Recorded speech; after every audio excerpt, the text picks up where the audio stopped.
जय शिवराय, जय शंभूराजे. आजकाल असं म्हणतात जिथं मस्तक टेकवावं अशा नमस्कारांच्या जागा हल्ली खूप कमी होत चालले. पण ज्यांचं नाव ऐकतात हे मस्तक न तर मस्तक झाल्याशिवाय राहत नाही त्या राजमाता जिजाऊ माँसाहेब. 33 कोटी देवतांची कोट्यावधी मंदिरे असतील पण त्यांची पूजा खूप कमी लोक करतायत. पण माझ्या राजाचं असं एकही मंदिर नाही पण कोट्यावधी माणसं माझ्या राजाची पूजा करतात. ते जानते राजे म्हणजे छत्रपती शिवाजी महाराज. ये संभा मर सकता है लेकिन बेईमान नहीं हो सकता.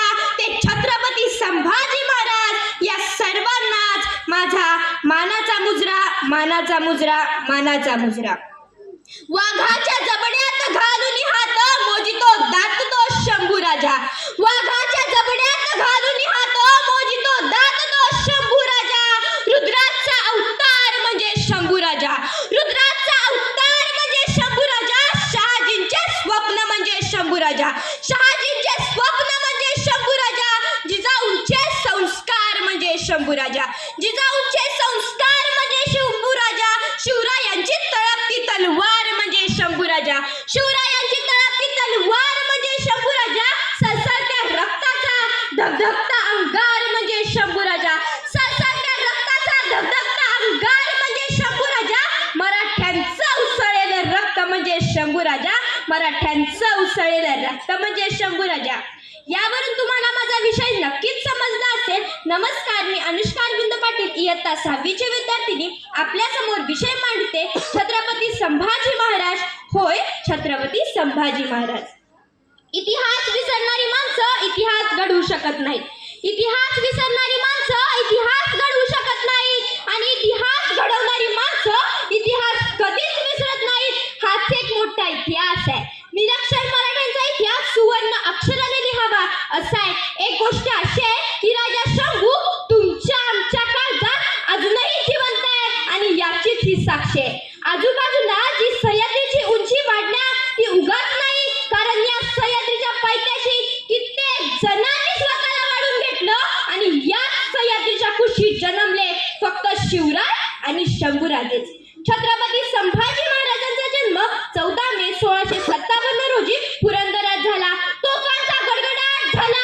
सनई चौघडे वाजू लागले. सारे आनंदी आनंदी वातावरण पसरले. भगवा अभिमानाने फडकू लागला सह्याद्रीच्या कडेकोपऱ्यात आणि एकच आवाज घुमला. अरे माझा राजा जन्मला. अरे माझा शंभू जन्मला. अरे माझा राजा जन्मला. अरे माझा शंभू राजा जन्मला.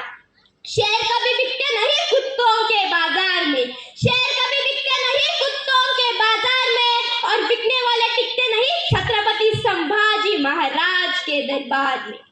कधीही जगाच्या इतिहासाकडे मागे वळून पहा. कित्येक राजे झाले, महाराजे झाले, बादशाह झाले, पण त्यांच्यामध्ये एक गोष्ट मात्र समांतरच होती. ज्या राजाकडे शारीरिक सामर्थ्य जास्त होते त्याच्याकडे तुलनेने बौद्धिक सामर्थ्य कमी होते आणि ज्या राजाकडे बौद्धिक सामर्थ्य जास्त होते त्याच्याकडे तुलनेने शारीरिक सामर्थ्य कमी होते.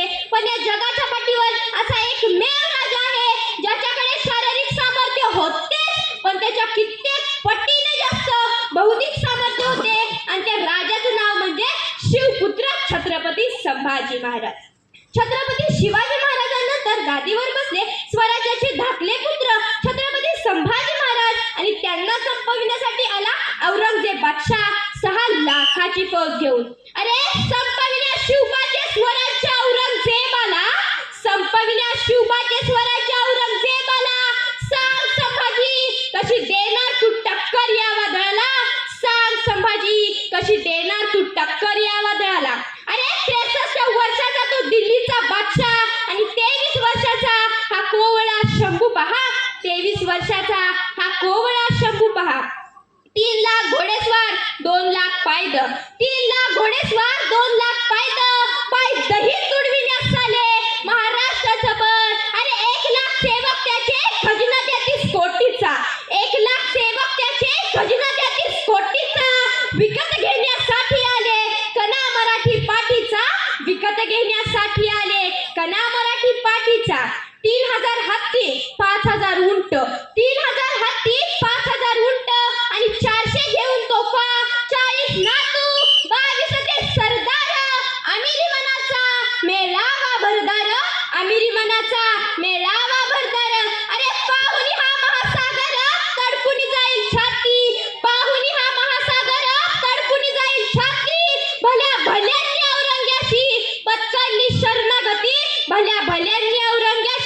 पत्करली शरणागती. अरे कुठे येऊनी हा वनवा, कुठे शिवाचा दिवा, एका झुलक्यात विजुनी जाई येता मोगली हवा, एका झुलक्यात विजुनी जाई येता मोगली हवा. 6 महिन्यात जिंकून घेईल बाळ शिवबाची गादी, 6 महिन्यात जिंकून घेईल बाळ शिवाची गादी. अरे बरबाद होतील जे लागतील मोगलांच्या नादी, बरबाद होतील जे लागतील मोगलांच्या नादी. 6 महिन्यात शिवबाचं स्वराज्य जिंकून घ्यायचं, संभाला मारून टाकायचं, दक्षिण दिग्विजय जिंकायचा, महाराष्ट्र जिंकायचं आणि आपल्या दिल्लीला परत जायचं असं औरंगजेब बादशाहने ठरवलं. पहिला किल्ला जिंकायचा ठरवला रामशेष. रामशेष सरळ टेकडीवरचा किल्ला. अरे औरंगजेब बादशाह 7.5 वर्ष लढत होता आणि तरी त्याला जिंकता आला नाही. औरंगजेब बादशाह काय, त्याच्या बापानं जरी किल्ला लढवला असता ना तरी त्याला जिंकता आला नसता.